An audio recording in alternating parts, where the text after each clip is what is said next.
Hello students, welcome back to my channel. I am Shifali Agarwal. तो आज हम करेंगे अरिहंत बुक का practice paper 3 of English language and literature class 9 term first के लिए। ठीक है, तो हम practice paper first and second already हम पढ़ चुके हैं। अगर आपने नहीं पढ़ा हो तो ऊपर आई बटन में मैं आपको लिंक्स दे दूंगी दोनों ही प्रैक्टिस पेपर के, तो आप जाके आसानी से पढ़ सकते हो। आपको डिस्क्रिप्शन में भी मिल जाएंगे दोनों के ही लिंक। ठीक है, तो चलो अब हम स्टार्ट करते हैं। सबसे पहले कुछ इंस्ट्रक्शंस गिवन है। All the questions are compulsory, mark all the questions are indicated against them, answer the questions following the given instructions. ठीक है, तो read the passage. Section A. Section A मैंने आपको नहीं पढ़ाया है, ना ही प्रैक्टिस पेपर फर्स्ट का, ना ही प्रैक्टिस पेपर 2 का, और इसका भी मैं नहीं पढ़ाऊँगी क्योंकि ये आपको खुद करना है। ये बहुत आसान पार्ट होता है अगर आपने इस पैसेज को पूरा अच्छे से पढ़ लिया हो तो। ठीक है, और यहाँ पे आप देख सकते हो टाइम लिखा है 90 मिनट्स। तो आपका पेपर जो होने वाला है वो 90 मिनट्स का होने वाला है क्योंकि MCQ है। ठीक है, तो ये आप खुद सॉल्व करोगे। प्रैक्टिस पेपर टेलीग्राम पे अवेलेबल हैं दोनों ही। ठीक है, ये भी मैं कल परसों में अपलोड कर दूँगी। ठीक है, तो तब तक आप इस वीडियो से ही खुद पढ़ाई करना। ओके, तो आगे हम चलते हैं। देखो, 2 हमें पैसेज गिवन है इसके अंदर। अब हम आ गए हैं सेक्शन बी पर। तो सेक्शन बी हम पढ़ना स्टार्ट करते हैं, राइटिंग स्किल्स एंड ग्रामर का। ठीक है, पहला हमें इसमें क्वेश्चंस दे रखे हैं 3 to 5। ठीक है, complete the paragraph on the Sunita Williams by filling the gap, attempt any 5 questions. तो आपको ना हमेशा गिवन होगा क्वेश्चन में कि आपको हमेशा 5 करने हैं। कितने करने हैं, अगर ऐसे नहीं लिखा है तो आपको सब पे ही आंसर करने हैं। ठीक है, तो इसमें जो ये आपको पैराग्राफ गिवन है ये दे रखा है सुनीता विलियम्स का, कि आखिर ये कौन थी, कि आपको इस पैसेज से पता चलेगा। ठीक है, सुनीता विलियम्स बायोग्राफी है ये। ठीक है, यहाँ पे लिखा है already. Sunita William dash on September 1965 at the Ohio United state. तो सुनीता विलियम्स कहाँ पे पैदा हुई थी? वो यूनाइटेड स्टेट्स में पैदा हुई थी ऑन सितंबर 19 को 1965 को। ठीक है, तो इससे थर्ड वाले के क्या क्या ऑप्शंस हैं हम वो देख लेते हैं। ये आप देख सकते हो, was born, born, had born या फिर बॉर्न। अब मैंने आपको पैसेज के बारे में क्या बताया था कि जब भी ऐसा पैराग्राफ आएगा तो आपको क्या क्या चीज़ें ध्यान में रखनी है। पहली चीज़ आपको क्या ध्यान में रखनी है कि आपको सिंपल प्रेजेंट या फिर सिंपल पास्ट टेंस का आपको यूज़ करना है। हमेशा आपको फैक्ट्स गिवन होंगे, इसमें आपको खुद के ओपिनियंस नहीं देने होते हैं। अब MCQs है तो ओपिनियन वाली कोई बात ही नहीं है, वरना अगर आपको लिखने को आता था पैसेज पहले तो आपको इन बातों का ध्यान रखना पड़ता था ज़्यादा। लेकिन ऑप्शन है तो आपको सिंपल प्रेजेंट और पास्ट का ध्यान रखना है, और एक्टिव और पैसिव में ही आपको मार्क करना है। ये भी चीज़ आपको ध्यान में रखनी है। ठीक है, तो इसके अकॉर्डिंग आपको अब देखने हैं ऑप्शंस। देखो, आपको दिख रहा है सुनीता विलियम 3 ऑन सितंबर, वो कब बॉर्न हुई थी, ये चीज़ लिखी है। तो मतलब हम पास्ट की बात कर रहे हैं, तो दैट मीन्स आपको सिंपल पास्ट का इसमें यूज़ करना है। तो दैट मीन्स उसके अकॉर्डिंग क्या ऑप्शन आपका करेक्ट हो जाता है? वॉज बॉर्न आपका करेक्ट हो जाता है। ठीक है, आगे हम देखते हैं। She is an American Indian astronaut being an Indian origin. Sunita is one of the among the 4th astronaut picked by the NASA to train for the program dash. तो ये एक इंडियन ओरिजिन एक 4 astronauts में से NASA ने इन्हें pick किया था, इन्हें ट्रेन किया था एक प्रोग्राम के लिए। तो इस लाइन को आगे हमें कंप्लीट करना है। तो आप 4th ऑप्शन देख सकते हो, which will land at Mars, which lands on Mars, which landed on Mars या फिर विच लैंडेड ऑन मार्स। तो आप में से इसको करेक्ट ऑप्शन चूज़ करना है कि 4 एस्ट्रोनॉट्स को पिक किया था नासा ने टू ट्रेन द प्रोग्राम। कौन सा प्रोग्राम था? कि वो मार्स पे लैंड करने वाले, that which is landed on Mars. That is, इसका C ऑप्शन आपका करेक्ट हो जाता है। ठीक है, इतना क्लियर हो गया? Which is landed on Mars. Will का हम यूज़ नहीं करेंगे इसके अंदर, और लैंड्स का भी इसमें यूज़ नहीं करेंगे। लैंडेड, कि वो लैंड हुआ है, लैंड्स तो गलत हो जाएगा। ठीक है, तो इसी वजह से थर्ड ऑप्शन आपका करेक्ट हो जाता है। ठीक है, आगे हम पढ़ते हैं। She is an US navy captain, वो एक नेवी कैप्टन भी रही हैं। Is an veteran of the 2 duration space flight and has spend a total of 322 days in the space. उन्होंने स्पेस में कितना टाइम स्पेंड किया है ये चीज़ इसमें गिवन है। ठीक है। Sunita Williams dash total cumulative space walk time by the female astronaut which cover 50 hours and 40 minutes। तो उन्होंने as a space walk time उनका बताया गया है इसमें, ठीक है। तो इसमें जो ऑप्शंस आपको गिवन है वो हम एक बार देख लेते हैं क्या क्या ऑप्शंस गिवन है। Sunita William dash total cumulative space walk, तो देख लेते हैं। Hold a record for, holds a record for, held a record for, या फिर होल्डेड अ रिकॉर्ड फॉर, ठीक है। आपको इफ दिख रहा है ना, ओके। तो इसका जो करेक्ट ऑप्शन हो जाता है आपका बी हो जाता है कि आप देखो पूरा लाइन आप खुद पढ़ो। सुनीता विलियम्स, यहाँ पे आप देख सकते हो Sunita Williams dash, Sunita Williams hold, ठीक है। Sunita William holds a record for, उन्होंने इस चीज़ का ये रिकॉर्ड बनाया, तो इसके अकॉर्डिंग जो है बी ऑप्शन आपका करेक्ट हो जाता है, ठीक है। देखो हेल्ड तो हो नहीं सकता, खाली होल्ड नहीं हो सकता, होल्डेड ये तो बहुत ही ज़्यादा गलत है, तो इसके अकॉर्डिंग आपका बी ऑप्शन जो है वो करेक्ट हो जाता है, ठीक है। आगे हम पढ़ लेते हैं। She has been selected by the NASA for the commercial flight to the international space station from the US soil, ठीक है। नासा ने उन्हें सेलेक्ट किया था। आगे चलते हैं। Sunita dash in the Navy in May 1987 and then she became a helicopter pilot, logging more than 3,000 flight hours in more than 30 different aircraft। तो पहले तो वो नेवी में थी, फिर उसके बाद वो एक हेलीकॉप्टर पायलट बनी। उन्होंने 3,000 flight hours, more than 30 different aircraft को उन्होंने एज अ पायलट उन्होंने चलाया है, ठीक है। ओके, तो इसमें क्या क्या हो सकता है ऑप्शंस आप देखो has been receiving her commission और वॉज रिसीविंग, या फिर रिसीव हर, या फिर रिसीव्ड हर। तो क्या इसके अंदर करेक्ट बैठ जाता है आपको ये बताना है, ठीक है। तो रिसीव्ड हर कि उन्होंने ये चीज़ खुद रिसीव की है, रिसीव्ड हर कमीशन, ठीक है। कमीशन इन द नेवी इन मे 1987, तो डी ऑप्शन आपका करेक्ट हो जाता है। आपको हमेशा ईडी वाला यूज़ करना है, ठीक है। ये आपको हमेशा ध्यान रखना है। आप हैज़ बीन का यूज़ नहीं करोगे, वॉस का भी आपको यूज़ नहीं करना बिकॉज रिसीविंग लिखा है आगे, आपको रिसीव्स भी यूज़ नहीं करना, दैट स्टेटमेंट गलत हो जाएगी, ठीक है। इतना क्लियर हो गया। आगे हम पढ़ते हैं। She now rank 60 on the all time US endurance list and the second all time for the female astronaut. वो 6th रैंक उनकी आई थी, ठीक है, ऑल टाइम का यूएस एंड्योरेंस लिस्ट में भी और second all time female astronaut में भी। Being an Indian American, Sunita Williams said about the Kalpana Chawla in the talk that I had to continue Kalpana's dream. Kalpana Chawla की उस ड्रीम के बारे में इसमें बोला गया है कि उनका जो ड्रीम है मैं कंटिन्यू करूँगी, ठीक है। Sunita wants to just fly on the next spacecraft once again, और वो दोबारा से नेक्स्ट स्पेस क्राफ्ट में ट्रैवल करना चाहती हैं, फ्लाई करना चाहती हैं। Sunita never dash in the space, वो कभी भी स्पेस में नहीं गई, सॉरी नहीं गई नहीं बोला गया। आप ऑप्शंस देखो, उससे आपको क्लियर हो कि क्या बोलना चाह रहे हैं वो। Get bored, bore, was bored, या फिर बोर्ड। वो स्पेस में कभी भी बोर नहीं हुई, ठीक है। वो स्पेस में गई हैं, ऊपर बोला गया है, और वो दोबारा जाना चाहती हैं, ठीक है। तो क्या करेक्ट ऑप्शन होना चाहिए आपके अकॉर्डिंग? जल्दी से मुझे कमेंट सेक्शन में बताओ कि क्या ऑप्शन आपका होना चाहिए। ऑप्शन होना चाहिए गेट बोर्ड, कि वो कभी भी नेवर गेट बोर्ड, वो कभी भी बोर नहीं हुई है इन द स्पेस। तो इसका जो ऑप्शन हो जाता है ए हो जाता है, गॉट बोर्ड, कि वो कभी भी बोर नहीं हुई हैं। हमेशा आपको सिंपल प्रेजेंट या फिर सिंपल पास्ट टेंस की आपको बात करनी है, ठीक है। ओके, आगे चलते हैं हम।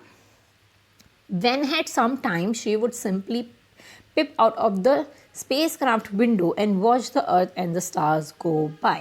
जब भी उन्हें टाइम मिलता था स्पेस में तो वो क्या देखती थी, वहाँ से स्पेस की विंडो से अर्थ को देखती थी, अर्थ को वॉच करती थी और स्टार्स को वो देखती थी। Sunita is a dash many of the young Indians and not only Indians but also the people और अराउंड द वर्ल्ड। तो अब इसमें क्या बोला गया है, इसमें देखो ऑप्शंस में आप नीचे देखो, great inspirations in, great inspiration to, inspiration to, या फिर इंस्पायरिंग इंस्पिरेशन टू।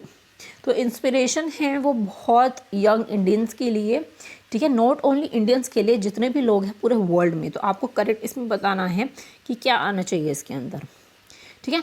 तो ऑफकोर्स वो एक ग्रेट इंस्पिरेशन है, किसके लिए, टू लगाते हैं हम जब भी हम किसके लिए की बात करते हैं, इसके लिए बहुत ज़्यादा इंस्पिरेशन है वो। तो दैट मीन्स बी ऑप्शन आपका करेक्ट हो जाता है। इन नहीं होता है, इन तो अंदर होता है, नहीं टू बोलते हैं हम कि उसके लिए इंस्पिरेशन है वो एक, ठीक है, ग्रेट इंस्पिरेशन है। तो दैट्स वाई हमने बी ऑप्शन करेक्ट किया, that is great inspiration to. ठीक है, आपको ऐसा पैराग्राफ आना ही आना है पेपर में, तो इसकी प्रैक्टिस तीनों ही प्रैक्टिस पेपर्स में से कर लेना। ठीक है, आगे और में भी हमें एक और पैसेज दे रखा है। अब आपको एक स्टोरी दे रखी है। अब आप या तो आपको किसी के बारे में, आपको बायोग्राफी या समथिंग किसी पर्सन के बारे में आपको गिवन होगा, या फिर आपको स्टोरी दे रखी होगी। तो और में आपको शायद ऑप्शंस दे रखे होंगे एग्ज़ाम में भी, तो आप अपने अकॉर्डिंग आप चूज़ कर सकते हो कि आपको कौन सा फिल करना है। ठीक है, इसमें क्या लिखा है, complete the story by filling any 5 blanks. तो आपको किन्हीं ही 5 ब्लैंक्स को आपको फिल करना है। ठीक है, स्टोरी देख लेते हैं हम। One day Molly the milkmaid, Molly कौन है, एक milkmaid, dash her pail with the milk, her job was to milk the cow and then bring the milk to the market to sell. मतलब उसका job क्या था, cow से milk को लेना, जैसे काउ से मिल्क निकालते हैं और उस दूध को मार्केट में जाके सेल करना, ये उसका काम था मॉली का। तो आप थर्ड ऑप्शन देखते हैं, चलो थर्ड कहाँ पर है, ओके थर्ड आपको दिख रहा है, हैज़ फिल्ड, हैड फिल्ड, या फिर वॉज फिल्ड, या फिर इज़ फिल्ड। तो हम हैड की कब बात करते हैं, हम हैड की बात करते हैं पास्ट परफेक्ट टेंस में, क्योंकि ये एक स्टोरी है तो हम इसमें प्रेजेंट का यूज़ नहीं करेंगे। स्टोरी है, पहले लिखी गई है, ये कोई स्टोरी कोई पुरानी स्टोरी है, पास्ट की स्टोरी है। ठीक है, तो हम इसमें किसका यूज़ करेंगे, पास्ट परफेक्ट टेंस का यूज़ करेंगे, हम हैड का इसके अंदर यूज़ करेंगे। ठीक है, तो हैड फिल्ड हम लगाएंगे इसमें। ठीक है, इतना क्लियर हो गया। आगे हम देखते हैं, okay Molly love to think about what to spend her money on. Molly को एक चीज़ बहुत ज़्यादा पसंद थी कि वो अपने पैसों को, वो कमाए हुए पैसों को, दूध बेचकर जो उसने पैसे कमाए हैं उन पैसों को वो कहाँ पर खर्च करे। As she filled the pail with the milk and went to the market she again thought of all the things she wanted to buy. जब भी वो दूध निकालती थी काऊ से और मार्केट में बेचने जाती थी, तो वो इन सब चीज़ों के बारे में सोचने लग जाती थी कि मैं उन पैसों से क्या खरीदूंगी, मैं उन पैसों से क्या खरीदूंगी। ठीक है, as she dashed the road she thought of buying a cake and the basket of full of strawberries। और वो क्या सोचती थी, रोड पे चलते चलते, फोर्थ ऑप्शन अभी देखते हैं, वो ये सोचती थी कि मैं केक खरीदूंगी, baskets full of fresh strawberries उसको बहुत पसंद थी, तो वो खरीदना बहुत पसंद करती थी। ठीक है, ये सब सोचती है वो। फोर्थ ऑप्शन देख लेते हैं कि फोर्थ की क्या है, walking along, hoped along, walked alone, या फिर जम्प्ड अगेंस्ट। देखो फोर्थ का जो है जम्प्ड अगेन तो बिल्कुल गलत है, क्योंकि वो रोड पर चलते चलते ये सब चीज़ें सोच रही थी कि मुझे केक खरीदना है, मेरे को फ्रेश स्ट्रॉबेरीज खरीदनी है। ठीक है, तो वॉकिंग अलोन, वो खुद अकेले अकेले चल रही थी, नहीं, वॉकिंग आईएनजी का हम यूज़ नहीं करेंगे, ईडी का हम यूज़ करते हैं पैराग्राफ और स्टोरीज़ में। ठीक है, होप तो बिल्कुल ही गलत है, तो बचता कौन सा हमारा, सी ऑप्शन बच जाता है, वॉक्ड अलोन। तो ये आपका करेक्ट ऑप्शन हो जाता है। ठीक है, इतना क्लियर हो गया। चलो आगे स्टोरी देखते हैं हम दोबारा। A little further down the road, थोड़ा सा आगे चलते ही शी स्पॉटेड अ चिकन, उसने क्या देखा, चिकन देखा। She thought with the money I get from today dash a chicken of my own, मैं खुद अपने पैसों से क्या करूँगी, उन पैसों से क्या खरीदूंगी, आज मैं चिकन खरीदूंगी अपने लिए। तो फिफ्थ ऑप्शन हम देख लेते हैं कि इस स्टेटमेंट को कैसे हम कंप्लीट कर रहे हैं। I going to buy, I go to buy, I will be going to buy, या फिर I am going to buy. देखो अब इसमें क्या बात की गई है कि मैं चिकन की शॉप को देखती है, वो बोलती है कि मैं उन पैसों से क्या खरीदूंगी, चिकन खरीदूंगी, खरीदा नहीं है उसने। तो I am going to buy, मैं उसको खरीदूंगी। ठीक है, I am going to buy, I go to buy, no, वो बोलेगी मैं खरीदूंगी, आई एम। ठीक है, वो खुद को खुद खरीदेगी। तो इस अकॉर्डिंग क्या ऑप्शन करेक्ट हो जाता है, डी ऑप्शन आपका करेक्ट हो जाता है। आई विल बी तो बहुत ही ज़्यादा गलत है कि वो बाद में खरीदेगी। ठीक है, I am going to buy ये बिल्कुल करेक्ट बैठ जाता है। आप खुद सेंटेंस को देखो एक बार। As a for the little she thought with the money think get from the today I am going to buy a chicken of my own, मैं अपने लिए अपने पैसों से क्या खरीदूंगी, चिकन खरीदूंगी। That chicken will lay egg then I will be able to sell milk and egg and get more money. उस चिकन के अंडों से, ठीक है, उस चिकन के अंडों से मैं क्या करूँगी, और I will be able to sell milk, मैं मिल्क बेच पाऊँगी और अंडे भी बेच पाऊँगी, जिससे मैं और ज़्यादा पैसे कमा लूँगी। ठीक है। She continued with the more money dash to buy a fancy dress and make all the others milk maid jealous. और यही चीज़ कंटिन्यू मैं करूँगी और मेरे पास और पैसे आ जाएंगे तो उससे मैं फैंसी ड्रेसेस खरीदूँगी और जो मिल्क मेड हैं वो जेलस होंगी। तो 6 का हम ऑप्शन देख लेते हैं। ओके 6 का हम ऑप्शन देखते हैं। आई will be able, I am able, I will B abled और आई एम एबल्ड। देखो अब इसमें क्या बोला गया है, मैं फैंसी ड्रेस खरीद पाऊँगी। आई will be able, I am का हम यूज़ नहीं कर सकते इसके अंदर, ठीक है। आई विल बी एबल, मैं तब एबल हो जाऊँगी, ठीक है। तो इसमें जो है आपका, जो मैं ऑप्शन बता देती हूँ, ए ऑप्शन आपका करेक्ट हो जाता है, that I will be able to buy the fancy dresses, ठीक है। कि मैं फिर इस ऐसे करके मैं और पैसे कमा पाऊँगी और फैंसी ड्रेसेस खरीद पाऊँगी और मिल्क मेड को मैं जेलस कर पाऊँगी, ठीक है। Out of the excitement Molly started skipping. Molly क्या करने लगी, स्किपिंग करने लग गई। क्या स्किप करने लग गई, dash the milk in her पेल। तो देख लेते हैं हम ऑप्शंस क्या हैं। Forget about, forgetting about, forgot about या फिर फॉरगॉटन अबाउट। तो इसका क्या करेक्ट ऑप्शन हो सकता है, आप मुझे बताओ। 7th का जो ऑप्शन हो सकता है वो ऑप्शन होगा बी, क्योंकि फॉरगेट्स अबाउट, फॉरगेट्स का हम यूज़ नहीं कर सकते, एस क्यों लगाएंगे हम, ठीक है। फॉरगॉटन का भी हम यूज़ नहीं कर सकते, करेंगे। फॉरगॉट अबाउट, फॉरगॉट नहीं, फॉरगेटिंग अबाउट, क्योंकि उसके बारे में वो भूल गई, ठीक है। Forgot about the milk in her pail, जो भी मिल्क है उसके जो उसमें भी वो उसमें मिल्क कैरी कर रखा है, ठीक है, उसके बारे में वो भूल गई। Soon the milk start slipping over the edges covering Molly. Molly said to herself, "Oh no, I will never have enough money to buy the chicken." Now she went home with this empty pail. और वो बिना ही पैसों के वो घर चली गई और वो ये बोली कि मैं चिकन नहीं खरीद पाऊँगी, ठीक है। What happened to you, Molly mother asked. I was too busy dreaming about all the things I want to buy that I forgot about the pail, she answered. Oh Molly, my dear, how many times do I need to say, don't count your chickens dash.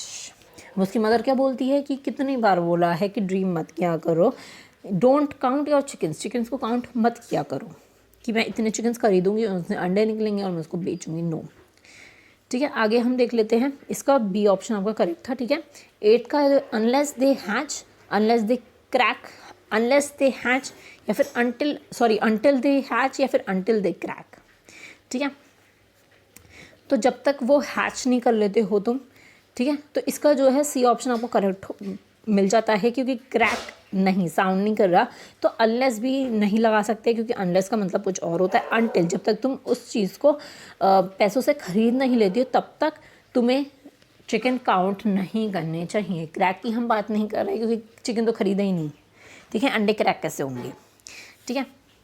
इतना clear हो गया। ये छोटी सी story थी जो कि आपको थोड़ा सा सेंटेंस को आपको समझना चाहिए, तब जाके आप यूज़ करो। अगर आप भूल जाते हो कि आपको सिंपल प्रेजेंट या फिर पास्ट का यूज़ करना है, तो आप इस सेंटेंस को बहुत ही अच्छे से समझो कि कौन सा लाइन कैसे बन रही है, कैसे कैसे यूज़ हो रहे हैं वर्ड्स, कैसे करेक्ट लाइन आपको सुनने में भी लग रही है।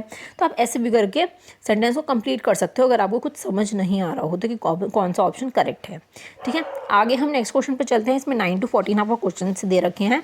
Complete the following conversation in indirect speech, answer any 5 questions.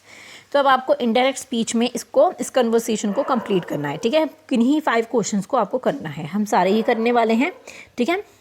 Shilpa, can I borrow your English text books? Jaya, sure you can, but when will you return it? तुम कब रिटर्न करोगी इस बुक को? Shilpa, I was returning it to you after 2 days from today. आज से 2 दिन बाद मैं इस बुक को रिटर्न कर दूंगी। Jaya, please do as I have to prepare for the exam. Please do, मैं प्रिपेयर कर रही हूँ एग्ज़ाम के लिए, ठीक है। तो ये आपको डायरेक्टली बोला गया कि शिल्पा ने जया के बीच में क्या क्या बातें हुई। तो अब आपको इनडायरेक्ट वे में आपको कैसे कन्वर्ट करना है। देखो डायरेक्ट क्या होता है, अगर मैं एक एग्जांपल देती हूँ आपको डायरेक्ट स्पीच का कि आई हैव अ कार, मेरे पास कार है, ये बहुत मैंने डायरेक्टली बोल दिया। लेकिन इनडायरेक्ट वे में, इनडायरेक्ट स्पीच में आप कैसे बोलोगे, he said he had a new car, कि उसने ये चीज़ बोला कि उसके पास एक न्यू कार है। हम इनडायरेक्टली बोल रहे हैं, ठीक है। ऐसे ही आपको इस सेंटेंस को भी कंप्लीट करना है। तो चलो हम देखते हैं आगे।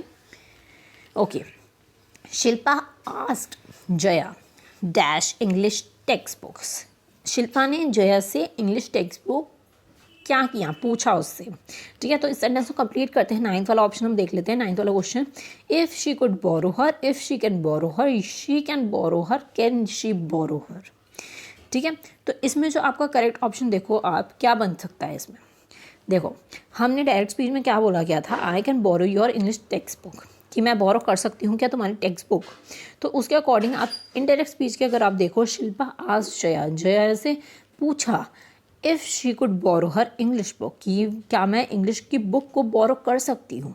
ठीक है, तो ये एक इनडायरेक्टली बात कर रहे हैं हम। She can borrow her, no, she can borrow her, C D तो बिल्कुल ही गलत ऑप्शंस हैं। जो 9th का जो है वो ए ऑप्शन आपका करेक्ट हो जाता है कि क्या मैं इंग्लिश बुक को बोरो कर सकती हूँ। If she can borrow, could borrow her English text book. ठीक है, इतना क्लियर हो गया। Jaya reply that dash, Jaya ने क्या रिप्लाई किया था कि sure you can but when will you return it. तो आप ऑप्शन देखते हैं, she can, could she, can she या फिर शी कुड। तो ऊपर यू कैन का यूज़ किया गया है, आप ऊपर देख सकते हो। ठीक है, तो अगर इंडायरेक्ट की बात करेंगे तो हम उसको कुड में लगाएंगे, कुड यूज़ करेंगे। ठीक है, तो Jaya reply that she could and, कि वो कर सकती है, वो ले सकती है इंग्लिश की टेक्स्ट बुक।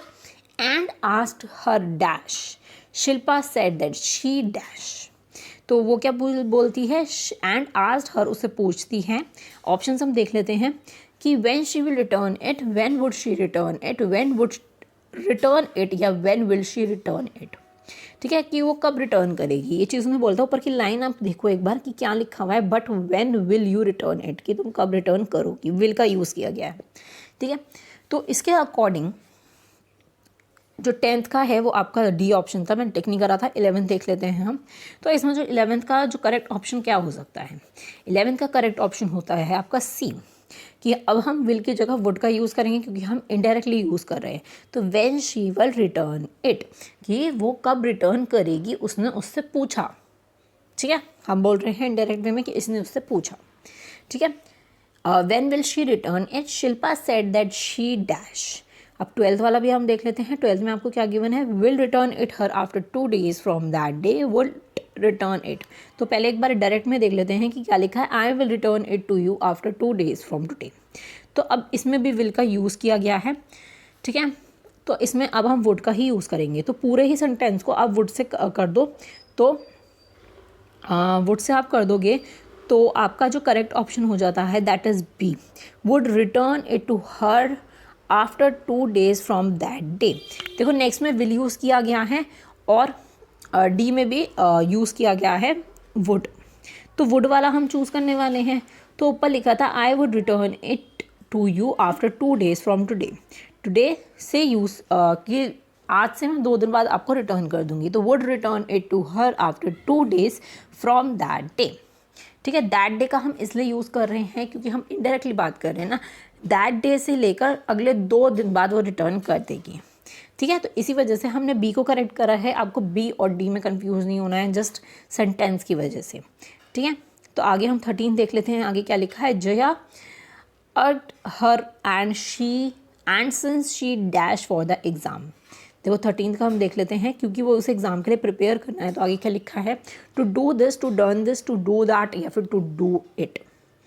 ठीक है, इनडायरेक्ट डायरेक्ट में क्या लिखा था, I will return it, please do as.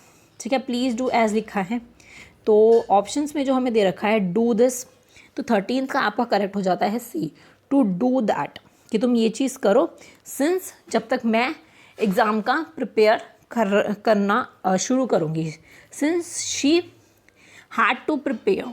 ठीक है, हैड टू प्रिपेयर का हम यूज़ करेंगे, हैड का हम यूज़ करेंगे। मैंने आपको क्या बताया था कि आप इसमें पास्ट की बात हो रही है तो आप हैड का इसमें यूज़ करोगे। तो हैड टू प्रिपेयर, कि जब तक मैं प्रिपेयर कर लेती हूँ एग्ज़ाम्स के लिए।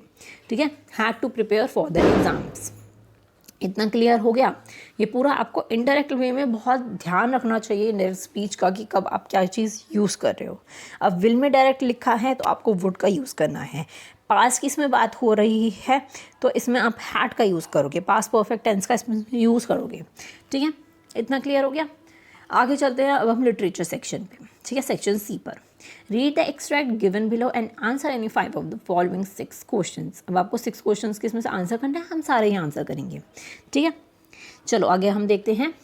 The screen was light up and it said today arithmetic lesson is on the addition of the proper friction, please insert yesterday's homework in the proper slot. तो अब ये मागी वाला चैप्टर है, द फन दे हैड, ठीक है।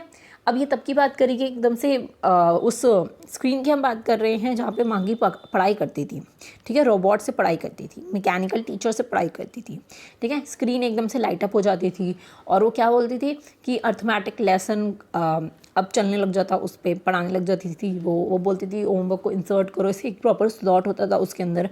मार्गी did so with the sign, she was thinking about the old school they had when her grandfather's grandfather was a little boy. All the kids from the whole neighborhood came laughing and shouting in the schoolyard.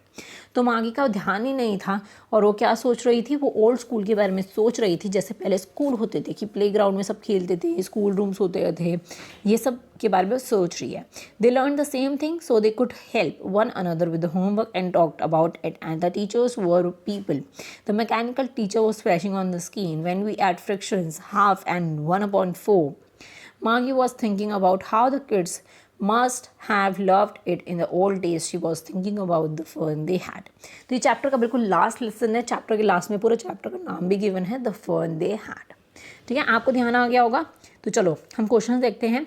When did about the incident take place? ये incident कब हुआ था? In the year 2157, 2021, 2057 या फिर 2002-57, ठीक है।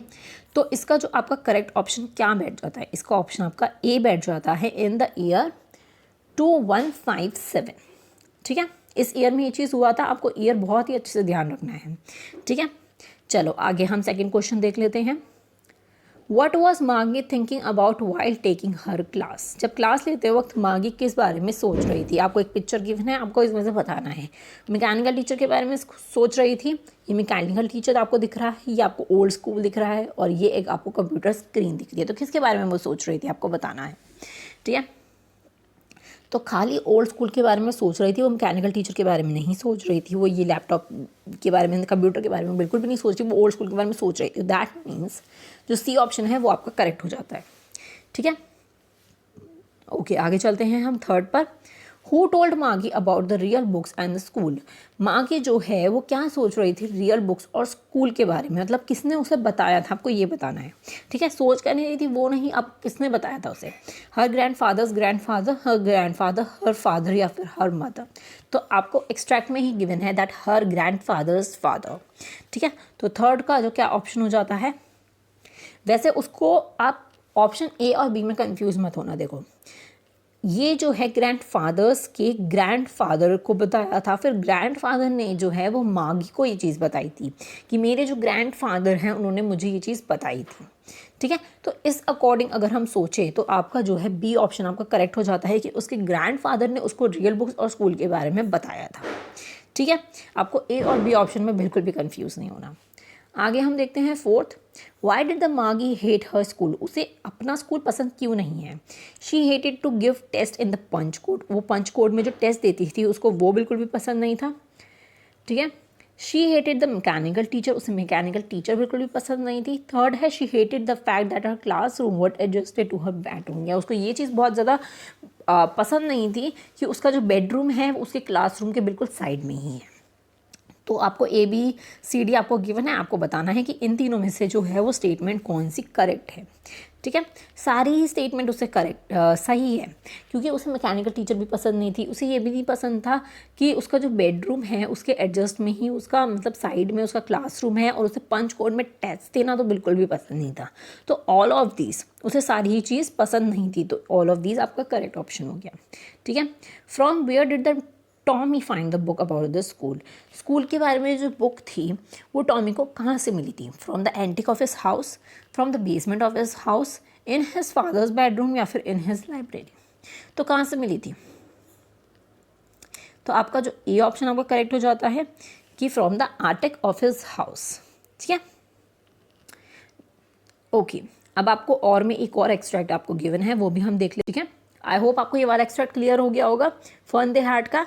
Okay, the head master once told her father that when the Einstein choose as a profession would not matter because he will never make a success at anything. Einstein began learning to play the violin at the age of 6 because his mother wanted him to. He later became a gifted amateur violinist, maintaining their skills throughout his life. देखो Albert Einstein की आपको ये पूरा story आपको extract आपको given है, आपने पूरा अच्छे से स्टोरी पढ़ लिया होगा इसका, है ना।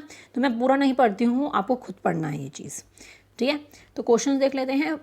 क्वेश्चन हम पढ़ लेते हैं। Why did the head master told Einstein father that he would never not be successful at anything, कि तुम किसी भी चीज़ में सक्सेसफुल नहीं हो पाओगे, ठीक है। फादर को हेडमास्टर ने ये चीज़ बोली थी, ठीक है। तो इसका ऑप्शंस क्या बैठ जाता है, आप खुद पढ़ो ऑप्शंस, ठीक है।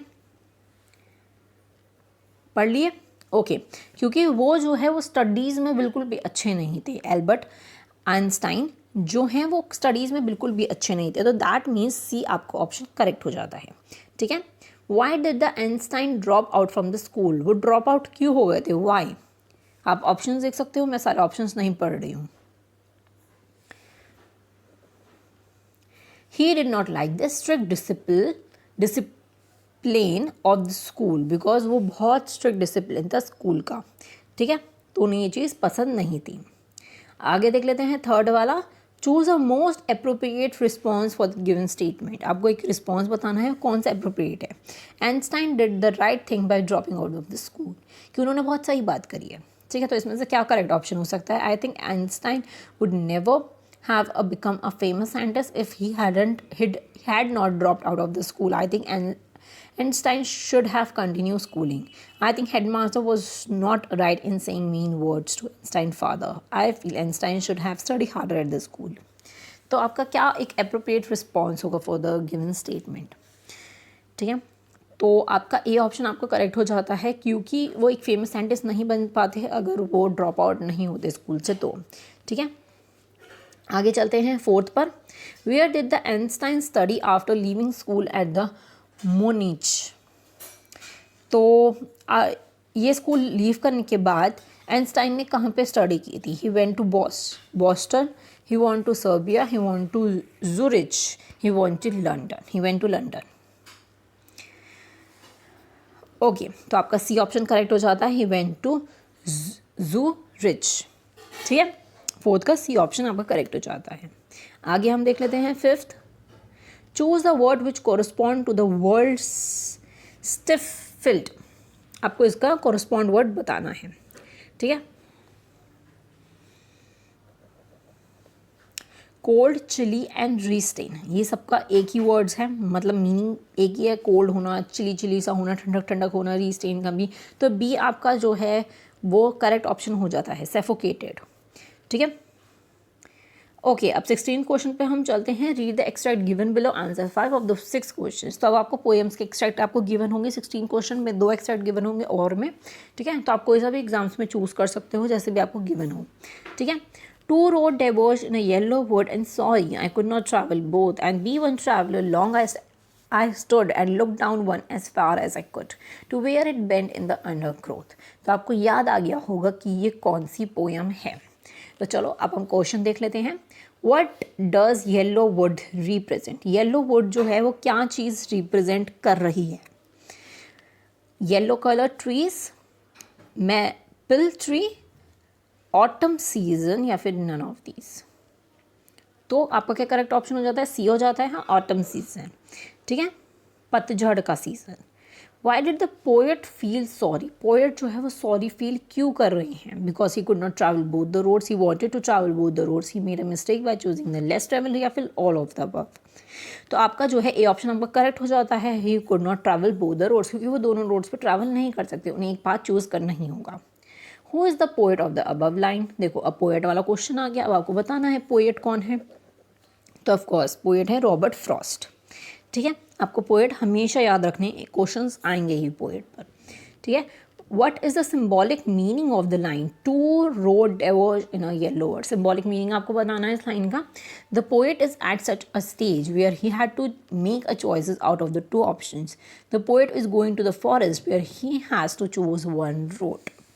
तो फोर्थ का जो है आपका बी ऑप्शन करेक्ट हो जाता है, क्योंकि फर्स्ट वाला जो है वो ट्रू है कि आपका जो है पोएट एक ऐसे स्टेज पर है कि उन्हें दो ऑप्शन हैं उनके सामने, उन्हें एक ऑप्शन आपको चूज़ करना है. जैसे आप 10th के बाद आपके पास ऑप्शंस आ जाते हैं कि आपको क्या चीज़ लेनी है, कि आपको कॉमर्स में जाना है, कॉमर्स विद मैथ्स में जाना है, या कॉमर्स के साथ आपको कुछ और चूज़ करना है, या साइंस के साथ आपको कुछ और लेना है, आपको फिजिक्स केमिस्ट्री पढ़ना है या बायो पढ़नी है. ठीक है, तो बी ऑप्शन आपका करेक्ट हो जाता है. ठीक है, ये होता है सिम्बॉलिक मीनिंग. ओके, फिफ्थ वाला देख लेते हैं. Why did the poet stand long at the divergence of the two roads? तो वहाँ पर पोएट क्यों खड़े हुए थे जहाँ पे दो रोड्स जो हैं वो डिवर्ज हो रही थी, अलग अलग हो रही थी. He wanted to analyse which road would be more beneficial. He wanted to know how long the road was. He wanted to check the conditions of the road, और या फिर ऑल ऑफ द अबव. तो fifth का आपका A option आपको बिल्कुल correct दिख रहा है कि वो ये चीज़ एनालाइज कर रहे थे, देख रहे थे कि कौन सी रोड जो है वो उनके लिए बेटर होगी. ठीक है, उनके फ्यूचर के लिए बेटर होगी, तो कौन सी रोड बेनिफिशियल होगी. ठीक है, आगे हम और में एक और एक्सट्रैक्ट आपको गिवन है. Wind comes smoothly, don't break the shatters of the windows, don't scatter the papers, don't throw down the book on the shelf. There, look what you did. You throw them all down. You tore the pages of the books. You brought rain again. What is the tone of the poet in the above line? Do not break dash self. तो इसका क्या मतलब है? वो request कर रहे हैं, वो पोलाइट कर रहे हैं, पोलाइटली ये चीज़ बोल रहे हैं, थैंकिंग कर रहे हैं, फिर एंग्री हो रहे हैं. तो ऑफकोर्स वो क्या हो रहे हैं, वो एंग्री हो रहे हैं, वो रिक्वेस्ट कर रहे हैं. ऑफकोर्स पहले बाद में वो गुस्सा भी हो जाते हैं. तो ये चीज़ रिक्वेस्ट कर रहे हैं कि वो ये सब चीज़ मत तोड़ो. तो ए ऑप्शन आपका क्या हो जाता है, करेक्ट हो जाता है. सेकंड का आपका दे रखा है. What all things did the poet ask wind not to do? और कौन सी चीज़ें हैं जो कि पोएट बोलते हैं विंड को कि मत करो, not to do. To break the shatter of the winds, to scatter the papers, to throw down the book on the shelf, या फिर ऑल ऑफ अबव. तो ये सारी चीज़ वो मना कर रहे हैं करने को, तो ऑल ऑफ द अबव आपका करेक्ट ऑप्शन हो जाता है. ठीक है, who is you in the above lines? You कौन है आखिर उस अबव लाइन में? ठीक है, तो ऑफकोर्स विंड से वो बोल रहे हैं, तो कौन हो गया, विंड हो गया. सी ऑप्शन आपका करेक्ट हो गया. ठीक है, आगे हम देख लेते हैं. Fourth question. What is the meaning of the poem this extract has been taken from? तो मैसेज क्या है, सॉरी मीनिंग नहीं, मैसेज क्या है इस पोएम का आपको बताना है. आपको 3 दे रखे हैं, आप पढ़ लो जल्दी से.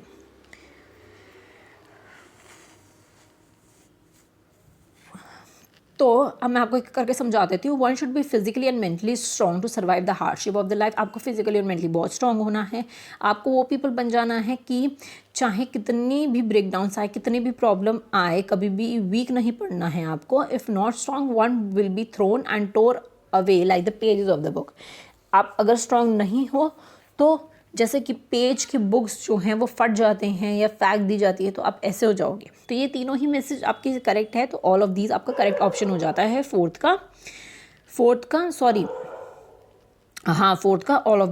ऑल ऑफ दीज आपका ऑप्शन हो जाता है करेक्ट. ठीक है, फिफ्थ देख लेते हैं. Choose a word which does not correspond to the word shatter. Shatter से बिल्कुल भी मेल नहीं खाता है. ब्लाइंड, अनकवर, स्क्रीन या फिर कर्टेन. तो आपका जो है फिफ्थ का बी हो जाता है अनकवर. ठीक है, अनकवर बिल्कुल भी करेक्ट नहीं है. ठीक है, ओके 17th पे चलते हैं हम. The man headed towards the place where the snake charmer still played on the flute. To the snowing cobra, listen to that music, child. तो अब ये स्नेक चार्मर की इसमें बात हो रही है. लॉस्ट चाइल्ड का आपको एक्सट्रैक्ट गिवन है आपको. ठीक है, और इसमें आप देख सकते हो एक तो स्नेक चार्मर की इसमें बात हो रही है, और आपको इसमें क्या दिख रहा है, ब्राइट कलर्स, इसमें बैलून्स की बात हो रही है. ठीक है, तो दो चीज़ों की बात हो रही है. चलो इससे रिलेटेड हम क्वेश्चंस देख लेते हैं. Who is the man talked about in the above extract? कौन सा आदमी की बात हो रही है इस अबव एक्सट्रैक्ट में? A stranger who found the lost child, the man is a child uncle, the man is a temple priest, या फिर नन ऑफ दीज. तो करेक्ट ऑप्शन क्या हो जाता है, ए ऑप्शन आपका करेक्ट हो जाता है कि उस स्ट्रेंज मैन की बात हो रही है जिसको वो लॉस्ट चाइल्ड मिला था. ठीक है, सेकंड देख लेते हैं. Why did the child keep on requesting I want my mother, I want my father? ये चीज़ क्यों रिपीट कर रहा था? Because child was lost, because the child wanted to go to his parents. देखो सेकंड का क्या ऑप्शन करेक्ट हो सकता है, ऑप्शन करेक्ट हो जाता है, दोनों ही करेक्ट है आपके, बच्चा खो भी गया है, उसके अपने पेरेंट्स भी चाहिए, तो B both first and second are correct.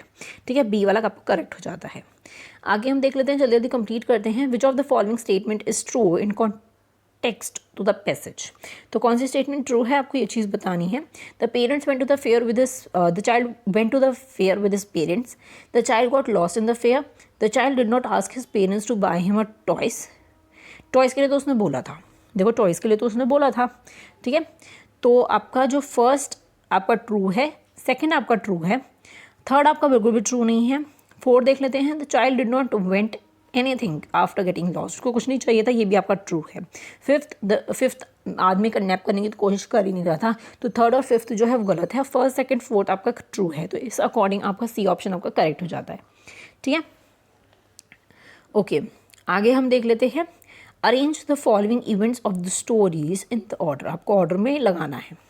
ठीक है, the child went to the spring fair with his parents, the child got lost, the man took him to the garland sealer, the child tried to find his parent in the temple, the child want to have a burfi। ठीक है, तो ये आपको कुछ दे रखे हैं। The child began to gather the raining petals in his hand. तो अब हम देख लेते हैं। सबसे पहला तो आपका फर्स्ट वाला था, देखो फर्स्ट वाला क्या था कि वो अपने पेरेंट्स के साथ फेयर में गया था, ये फर्स्ट हो गया आपका। ठीक है, फिर ये जो सिक्स वाला आपको दे रखा है, the child began to gather raining pattern in hand, फिर ये वाला इंसिडेंट हुआ था, तो फर्स्ट सिक्स आपका हो गया। ठीक है, अब आपको आगे स्टोरी पे जाने की ज़रूरत नहीं है, आपको खुद ही ऑप्शंस में आप देख सकते हो। डी आपका ऑप्शन करेक्ट है, क्योंकि वन आपको स्टार्टिंग में किसी में भी नहीं दे रखा है, आप ऐसे भी थोड़ा सा माइंड लगा के आप MCQs कर सकते हो। ठीक है, तो आगे भी हम देख लेते हैं। आगे आपका फिफ्थ है, फिफ्थ हम देख लेते हैं कौन सा है। The child want is barfi, फिर बर्फी का इंसिडेंट हुआ था, फिर उसके बाद गार्डन सेलर का हुआ था, फिर बच्चा जो है खो गया था, और फिर लास्ट में फोर्थ वाला हुआ था कि वो अपने पेरेंट्स को टेम्पल में ढूंढ रहा है। ठीक है, तो ये आपका हो गया। फिफ्थ वाला देख लेते हैं, choose the options that classify the statement facts and opinion. देखो इस चैप्टर में भी फैक्ट्स एंड प्रैक्टिस पेपर में भी आपका फैक्ट्स एंड ओपिनियन से रिलेटेड क्वेश्चन दे रखा है। चलो पढ़ते हैं। आई think the man who found the lost child was good man. ऐसा हमें लगता है कि वो एक अच्छा आदमी है। तो ये आप बताओ कि ये फैक्ट्स है या फिर ओपिनियन है। ये भी हमारा एक ओपिनियन है कि वो एक अच्छा आदमी है। I feel that the man should not have left the hand of the parent. ऐसा हमें लगता है कि उसका हाथ नहीं छोड़ना चाहिए था अपने पेरेंट्स का। I think the child parents should not have refuse him for, ऐसा भी हमें लगता है। ये भी एक ओपिनियन हो जाता है कि उसको रिफ्यूज़ नहीं करना चाहिए था, कुछ भी मत दिलवाओ, ऐसा रिफ्यूज़ नहीं करना चाहिए था उसके फादर को। In my opinion the child should have stood where he got lost so that his parents could come and find him. तो ये भी एक ओपिनियन हो जाता है हमारा। तो ये सारे ही हमारे ओपिनियंस है, तो डी ऑप्शन आपका करेक्ट हो जाता है। ठीक है, आगे हम और में देख लेते हैं। A great treat for the toto during the cold winter evening was a large ball of warm water. अभी टोटो वाला है, आपको टोटो वाला चैप्टर तो बिल्कुल रट गया होगा। ठीक है, तो मैं इस एक्सट्रैक्ट को पूरा नहीं पढ़ रही हूँ, आप पढ़ सकते हो। इस वीडियो को रोको और पूरा पढ़ डालो, फिर आगे कंटिन्यू करते हैं। Okay, who brought Toto to home, कौन लाया था घर पे टोटो को? ऑथर के ग्रैंडफादर ले गए, तो बी ऑप्शन आपका करेक्ट हो जाता है। ठीक है, which event does the given image represent, क्या रिप्रेजेंट करती है कि टोटो जो है बाथ ले रहा है। ठीक है, बाथ नहीं ले रहा है, आप देख सकते हो वो अपने आप को बॉयल कर रहा है, तो क्या ऑप्शन आपका करेक्ट हो जाएगा? सी हो जाएगा। ठीक है, कि Toto was about to boil himself, वो खुद को जलाने की कोशिश कर रहा है, कि मतलब खुद ही को जला ही लेता वो, क्योंकि उसे गर्म पानी से नहाना बहुत पसंद है। थर्ड वाला दे रखा है, whom did the Toto imitates while bathing, तो मतलब किसको उसने कॉपी किया था नहाते वक्त देखकर? The author, the author, grandfather, both A and B या फिर नन ऑफ दीज। तो थर्ड का ए ऑप्शन करेक्ट है। ऑथर को देख देख कर वो सीखा था कैसे कैसे नहाते हैं, कैसे कैसे पानी को टच करके देखते हैं कितना गर्म है। ठीक है, which of the following option correspond to the word cunningly. Cunningly का आपको बताना है क्या ऑप्शन कॉरस्पॉन्ड है। तो ऑल ऑफ दीज है इसमें से, क्लियरली, क्रिएटिविटी और आर्टफुली, इसमें सारे ही वर्ड ऑप्शन आपके करेक्ट हैं। ठीक है, फिफ्थ दे रखा है, who want to hurt Toto's feelings, कौन who would to hurt Toto's की फीलिंग्स को किसने हर्ट किया था? If anyone would laugh at him while bathing, Toto की फीलिंग्स कैसे हर्ट होती थी वो आपको ऑप्शंस की बिना आप पढ़ सकते हो। ठीक है, तो इसका जो करेक्ट ऑप्शन हो जाता है आपका ए हो जाता है, कि जब भी उस पर कोई हंसता है, जब भी वो नहाता है, तो उसको बहुत ज़्यादा हर्ट फील होता है। ठीक है, आगे हम चलते हैं। ओके, अब आपको 18 to 23 आपको क्वेश्चंस दे रखे हैं जो कि पूरे ही चैप्टर में से, पूरे चैप्टर से रिलेटेड है, तो चलो वो हम देख लेते हैं। What was the poet doing when it was raining in the poem? Rain on the roof. Listening to the music, eating snacks, roaming on the roof, laying on the bed, listening to the petter sound of the rain.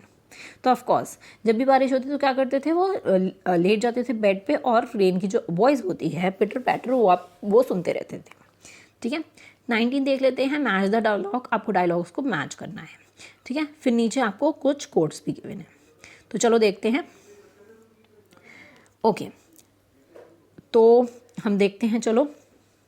There is no place for us, let's go. हमारे लिए कोई place नहीं है, चलो यहाँ से। ये चीज़ कौन बोलता है?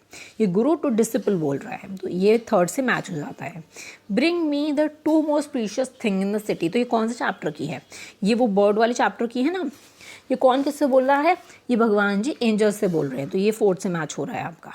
ठीक है, what sweets would you like child, कि तुम्हें कौन कौन सी स्वीट्स पसंद हैं। तो एक स्ट्रेंज मैन जो है वो लॉस्ट चाइल्ड से बोल रहा है। ठीक है, ओके डी वाला देख लेते हैं। व्हाट मस्ट आई पे for this since you charge for all the animals, तो ये ग्रैंडफादर जो है वो टिकट कलेक्टर से बोल रहे हैं। ठीक है, क्योंकि ना टोटो को एज अ डॉग चार्ज कर लिया था, उसके पैसे चार्ज कर लिए थे एज अ डॉग उसको बोलकर। तो इस अकॉर्डिंग जो है थर्ड फोर्थ और फिफ्थ और फर्स्ट आपका बैठ जाता है, तो सी, इस कोड्स में से सी आपका ऑप्शन करेक्ट हो जाता है। ठीक है, आगे चलते हैं, चलो। 20 क्वेश्चन दे रखा है। Why was the event of the शनाई playing in on 15 August historic one, वो हिस्टोरिक वन क्यों था? बिस्मिल्लाह become the first Indian to greet the free India with his Chennai. Jawaharlal Nehru was also present on that date. It was Independence Day. तो वो क्यों था एक historic one, आपको बताना है। तो इसमें से आपके सारे ही करेक्ट है, क्योंकि वो बिस्मिल्लाह खान जी फर्स्ट इंडियन थे जिन्होंने फ्री इंडिया के टाइम पर शनाई को प्ले किया था, इंडिपेंडेंस डे के दिन प्ले किया था, और जवाहरलाल नेहरू भी वहाँ पर प्रेजेंट थे, तो इसलिए एक हिस्टोरिक वन था। तो ऑल ऑफ दीज आपका करेक्ट हो जाता है। 21st है आपका what did the swallow notice a wife flying over the city, उसने क्या चीज़ नोटिस किया था वो आपको बताना है। आप ऑप्शन देख सकते हो। तो ए ऑप्शन आपका करेक्ट हो जाता है। उसने देखा था कि जो रिच पीपल है वो कितने ग्रीडी है, प्लाइट ऑफ द पुअर, ये अब उसने देखी थी ये चीज़। ठीक है, why did the Kezia wish, what did the Kezia's wish, Kezia की क्या विश थी वो आपको बताना है। टू रन अवे है here and there, to live alone, her father to be playful like a McDonald's, या फिर बोथ ए एंड सी। तो आपका जो है सी ऑप्शन करेक्ट हो जाता है कि लाइक मैकडॉनल्ड्स के बच्चों के जो फादर हैं, जो नेबरहुड में उनके रहते थे, साइड में उनके रहते थे, तो उसके फादर की तरह बहुत ज़्यादा प्लेफुल हो जाए मेरे फादर, उसकी ये विश थी। ठीक है, 23rd क्वेश्चन दे रखा है। Why did the saint Peter said you are far too selfish to drill in the human form, तो ये आपको ऑप्शन बताना है क्यों बोला था ये चीज़। ऑप्शन आप देख सकते हो। ओके तो ए ऑप्शन आपका करेक्ट हो जाता है, because little women did not give his cake, क्योंकि वो उनको केक नहीं देना चाहती थी। ठीक है, 23 का ए ऑप्शन करेक्ट हो जाता है। तो ये आपके लास्ट था, पूरा प्रैक्टिस पेपर हमने कर लिया है। सेक्शन ए आपको खुद करना है। कोई भी डाउट होता है तो मुझे कमेंट सेक्शन में ज़रूर बताना। टेलीग्राम पे मैं कल परसों में डाल दूँगी। ठीक है, तो रात को ये वीडियो डाली है क्योंकि एक बच्चे ने मुझसे बहुत ज़्यादा रिक्वेस्ट की थी। अगर मेरे चैनल को सब्सक्राइब ना किया तो प्लीज़ मेरे चैनल को सब्सक्राइब कर देना। मैं आपको वीडियोस बना रही हूँ, आपकी ही रिक्वेस्ट पे बना रही हूँ, क्योंकि वीडियोस बनाने में थोड़ा सा टाइम लग जाता है, तो प्लीज़ थोड़ा सा कोऑपरेट करा करो। ठीक है, थोड़ा सा वेट किया करो। अब आप बच्चों का कल एग्ज़ाम है, तो आई होप आपको ये वीडियो हेल्पफुल रही होगी। सब्सक्राइब ना किया तो सब्सक्राइब कर देना, प्लीज़ कर देना, सपोर्ट करना मुझे। ठीक है, वीडियो को लाइक ज़रूर कर देना। मिलते हैं अब हम नेक्स्ट वीडियो में। MCQ सीरीज़ को हम कंटिन्यू करेंगे। ठीक है, तो thank you so much and bye bye.